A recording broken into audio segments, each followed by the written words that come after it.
Friends, enemies, and those who remain undecided. Welcome back. This is Jack. Sometimes like that'll randomly do feedback to my microphone. So like when I'm streaming, I try to use my headphones. Side benefit, you can't see how messed up my hair is. So today's gonna not be as professional as I normally try to do it. Hey Trickster. Um, Mostly because I'm sleep deprived. I haven't been able to sleep at all. It's my own damn fault.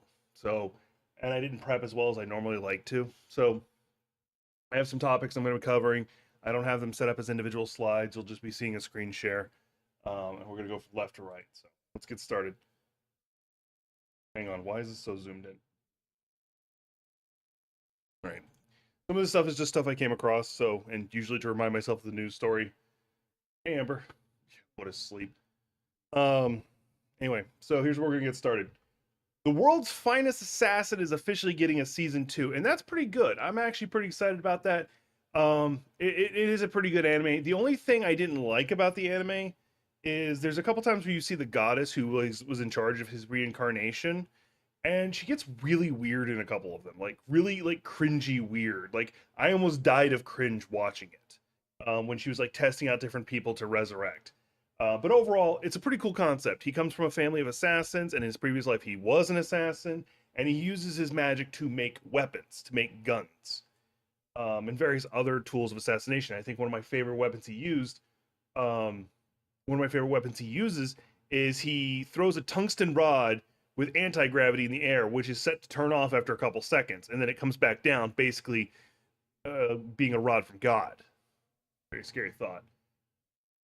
It's a good. That's the first anime. It's pretty good. I highly recommend it. On Crunchyroll. Yeah, it's on Crunchyroll.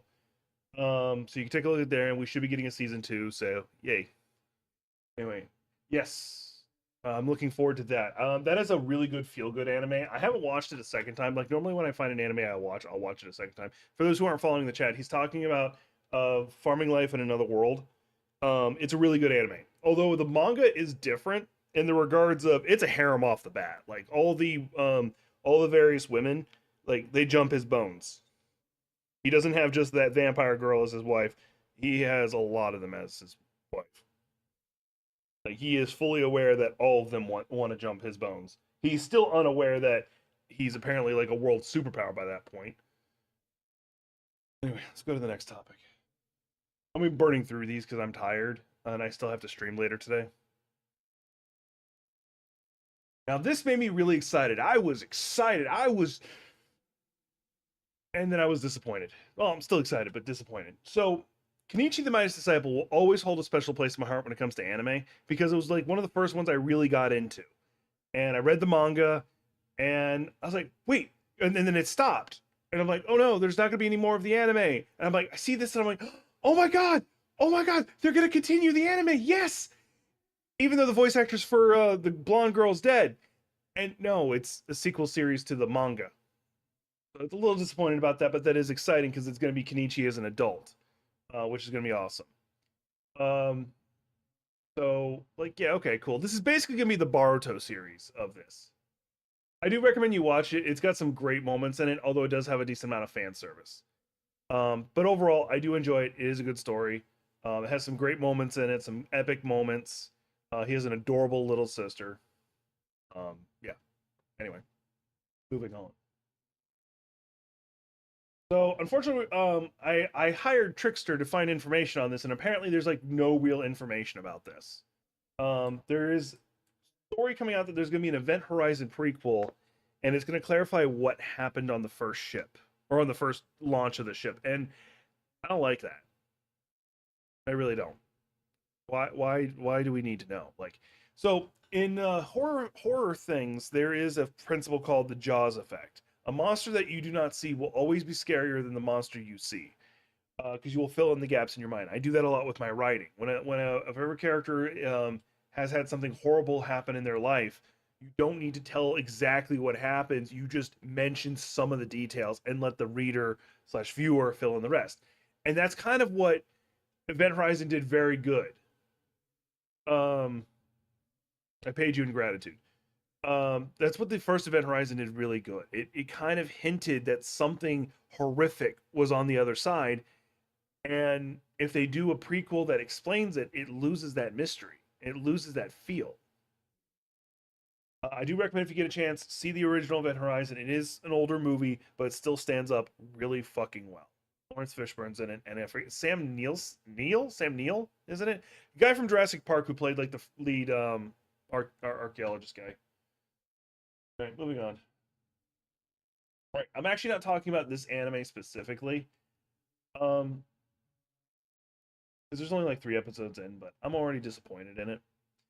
So the reason why I'm annoyed by this one is he has no character development. So let me explain to you how these first 3 episodes were. This is the event that happens where she has the engagement broken up, and she ends up being engaged, getting almost immediately engaged to another prince. And here's the Fallout episode where you also get to see things from her former fiance's perspective and him realizing how much he fucked up. And then this one is the events prior to this one showing why Prince Aqua fell in love with her. Like, I'm okay with romance stuff, but there's been literally no character development on this character. Like, like the biggest character development moment is at the engagement ending moment.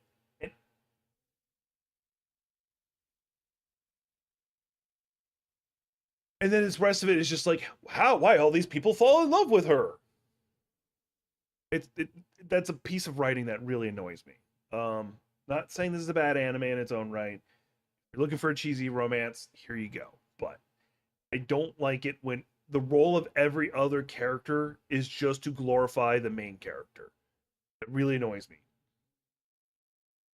Which, jack of all trades, party of none. Um, so the kick from the heroes party thing, it requires that the person kicked from the party is, like the person who carried the party originally in some way. Now, there's some animes slash mangas that do it really well. A good example is Kick from the Heroes Party and Now Living the Quiet Life. He wasn't extremely powerful in any way. He was just the person who had a high wisdom score. He was basically the Hawkeye of the group. Hang on a second. So it's forgiven if you didn't notice how important he was to the party, because he wasn't like some great fighter or anything like that. He wasn't a pushover, but he wasn't some legendary fighter. Um, he was just the person who had a high wisdom score, which very important. This one says, you know what? No, we're not going to even have that. He literally fills the role of a whole party by himself, able to jump between his own support to his own offense to his own, magic casting side. He can't cast any advanced spells, but he can do everything at a B A tier. So he's just not an S rank in any one thing. He's an A rank in everything. Therefore, he's overall an S rank. And then he's got what's literally called a superpower. In that world, there are people who are born with a power called a superpower, and he happens to have one. Now, you may be like, okay, well, maybe his original party didn't know he had it. No, they knew. And to make matters even worse, the leader of the party, who said who looked down on him the most, has the exact same superpower. So for some reason, they still didn't recognize how good he was. Yes, he wasn't the best enhancer in the world, but they also, like, how did they not realize all the shit he did? Like, he was giving them tactical orders and shit like that, like advising them, and they assume that all enhancers are supposed to do that. Like, there's a point where it becomes just straight negligence, like gross negligence or whatever word you want to use on it. And I feel like it's just bad writing. For those who are wondering, it's about to go into the full power trip mode of it because I've read the manga. This is the build up. The next one is going to be him fighting a giant black dragon, and you get to see him like cut loose. Yeah. Well, one of his friends, the girl, the cleric in the party, effectively, she knew. She said, "You guys just destroyed the party." And unfortunately, I know the story also screws her over. She doesn't get, like, even though she never betrayed him, she just didn't leave the party with him. She kind of doesn't get redeemed in any way. But I don't think that's going to be in this season. If they do it, they might change it. But anyway, the next one's gonna be him fighting a giant fucking dragon. You get to see him cut loose. But yeah, overall, the story's not bad. It is entertaining. Don't get me wrong, but it is very much the you got fired from your job, but the business fell apart when you left kind of feeling. All right, this one is doing a great job of following the light novel. I haven't read the manga, so I don't know how that is, but I've read the light novel. I've read all the way up to all of it that's been released in English, and I thoroughly enjoy it. Thoroughly enjoy it. And they're doing a phenomenal job of capturing the feel. All the characters are being voiced and portrayed how I want them to be. And they even introduced one of my favorite characters, my two favorite characters. One of them is the girl who ends up becoming his fiance. Like she technically never hasn't become his fiance, but she was brought to him to be his fiance, and she basically acts as his wife anyway. Her name is Artie, and she's adorable. She's awesome. She's great. They did a great job with her. And then there's another one whose name escapes me at this moment because I'm half awake. I think it's like Capation or something like that because it's like her, or Cayenne. Like anyway, um, anyway, she's basically like a really powerful fire magic user, and she's basically like the first noble ally the main character gets. And she's ride or die for the guy. She even straight up admits, if you were older, I probably would have married you myself. And like she's a ride or die ally for him. She's amazing. And in fact, later in the book series, um, effectively she's his second wife. She doesn't have the title or anything like that. She doesn't even say they're in a relationship, but she acts as his other wife, as the I'm handling matters outside the house, Artie handles the matters inside the house kind of thing. They're not competing, they're supporting each other. There's no like intimacy in it. So it's just that's effectively the roles they fill. Yeah, I think I know which one you're talking about. I think it's been offered. It's called Experiences Golden, isn't it? I've been seeing that one floating around. Last thing in my playlist is this short stream. I'm not dragging it out. Oh, I should probably talk about like I'll add one more thing to it. We're gonna pull up Helldivers so I can talk about the last war bond because we're getting a new war bond in Tuesday. Anyway, here's the last thing I wanted to bring up originally, and then I'll do this. So I'm just gonna start a segment called, it's gonna be webcomic or manhwa of the week. And it's where I'm gonna talk about a manhwa, webcomic, you name it, that I have found that I want to talk about. And this is today's. The Black Leopard family Snow Leopard Baby. I'm going to give you a warning about this manga, or manhwa. It's a manhwa. I'm going to give you a warning, okay? This is very important that you listen to this warning, okay? If you hear nothing else about what I say, remember this warning. She's incredibly fucking adorable, and you will fall in love with her. Like the whole series, like it does have like a serious tone to it in several places, but a lot of it is built around how adorable she is. Like a lot of the scenes are catered about how cute she is and interacting with her family, because her family has the ability to turn into leopards. One half her family can turn into snow leopards, which is the ones that abused her, and then the other ones can turn into black leopards. And it is proportional to their age. She turns into a little tiny one, and looks adorable. And there's even some like what they're calling like point 0.5 episodes where they're non-canon, but they just add to the adorableness even more. Like because all the staff can also turn into cats, different versions of cats. They go to the box room, and it's exactly what it sounds like, where everybody's in their cat form sitting in boxes, and it's super cute. Um, if you read nothing about it, it's adorable. Now, let me actually tell you the plot. Basically, this girl right here, there are two families. There's like 5 total major families, but there's 2 of them that are always at neck and neck and hating each other. One is the snow leopard family, one is the black leopard family. And it's exactly what it sounds like. One can control ice, the other can control fire. And her father is a black leopard, is the heir to the black leopard family. Her mother was going to be the heir of the snow leopard family, but she gave it up to marry into the other family. She died shortly after giving birth to her, but she was pronounced dead. Like her death was faked. So her maternal grandfather, was abusive. Didn't even feed her for days. And there's actually a bit of a returner situation where she actually is left on a balcony to freeze to death, and wakes up a month into the past. And then through circumstances, she's able to escape. She ends up with her father, and that's where the story takes over, and that's when it becomes that adorable mess of adorableness. So anyway, it's the Black Leopard family Snow Leopard Baby. Horrible name. It's down in the description if you're looking for the link. I do recommend it. It is pretty good. It's not finished yet. At least the English version is not finished yet. It's only got like 48.5 comes out tomorrow. which the point fives are non-canon episodes anyway. But yeah, really adorable. You'll love it. All right. So I was going to show you all the Helldiver thing. I was going to talk about the Helldiver things real fast. I'm not going to be playing any actual Helldivers. I'm just going to pull it up and talk to you about a couple things.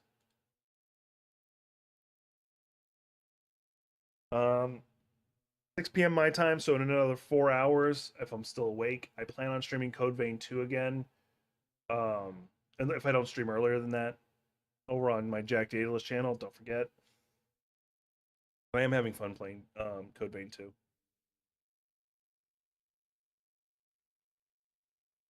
For anyone wondering, I have been playing a little off stream.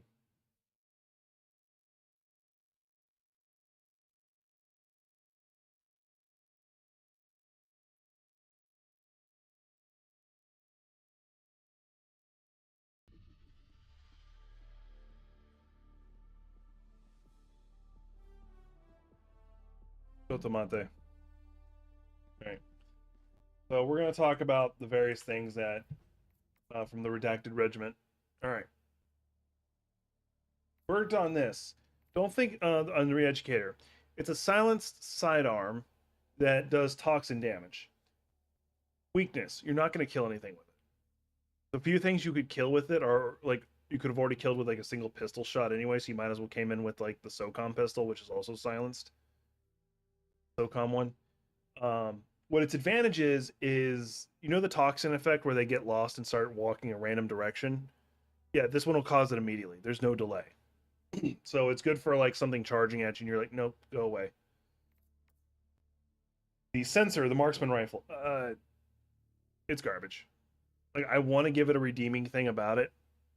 Think of one. Like yeah, you can reach out and touch people with it. It's insanely accurate. Has great durable damage to it, which means if you're like shooting like destructible things, it'll break. About it. It's light. What kills it is really its light pen, because you're not going to use this to fight bugs, and you're not going to use it to fight a Lulu. Now the whole stealth armor thing is actually really good. I've been able to walk right behind things before and they didn't notice. I don't play particularly well that way, so I'm pretty sure like some specialists would be able to tell you more. The suppressor, probably one of the best assault rifles right now. It's insanely accurate, huge ass magazine size, has insane durability, and its damage is pretty significant. It's actually slightly more than the Coyote. It just doesn't have incendiary. Its one weakness is the fact that it is light armor pen, but because of how accurate it is, you can easily rope your shots into a weak spot and take something out. If you're using it just to kill regular things, or you're as long as you're not like running into super armored things, you should be fine. It's pretty good. Lure mine. This is hit and miss. I enjoy using it. I'm probably gonna stop using it once the next war bond, because we've already got one coming, because that has a shield grenade. But this one I like purely because hang on. Yes, it's anti-tank, so I can use it accordingly. But it makes things attack it. Now you're like, why is that a big deal? Things don't do a really good job attacking it. So if it's like they try to shoot it, they always shoot over it. So they never set it off. I've had a whole squad of like 20 bots circled around it trying to shoot the one mine and just ignored me. I've thrown it down and had overseers sitting there trying to shoot it while I'm taking out the overseer. Not the overseer, tripods. I think they are overseers. Anyway, so yeah, actually remarkably good. You just have to think about how you're using it. You're not going to use it like a normal grenade, although you can. I've done that a couple times too, where things are falling. I turn around, just yeet the grenade right at them. Does the trick. The C4 pack. The best way to think about this weapon is an extra 6 grenades is the best way to think about it, because you can take out a lot of things with these using only one. But think of it as having an extra 6 grenades, and you can fill it up with an ammo pack easily. That's what makes it really good. It's really good for it. I do like the C4 pack. Now, will it stay one of the things I like after the next war bond? No idea, but it is definitely fun to use. There's a lot of mischief, and you can use it to take out a lot of things that are normally really difficult. I use it to take out war machines all the time. And if you're wearing the armor that lets you throw things further, you can zip code things. You're like, oh, I can see you, dunk. But man, you have to be a good throw at it. Mad Tacky does that all the time, adjusting for local gravity. Boop. That war strider that was just on the other side of that mountain. I don't know how he arced it, but yeah, C4 pack is pretty good. Do recommend giving it a try. You'll have to play with it a bit, but it's pretty good. Those are my thoughts on the Warbond. No, I haven't tried the new booster because I don't care to.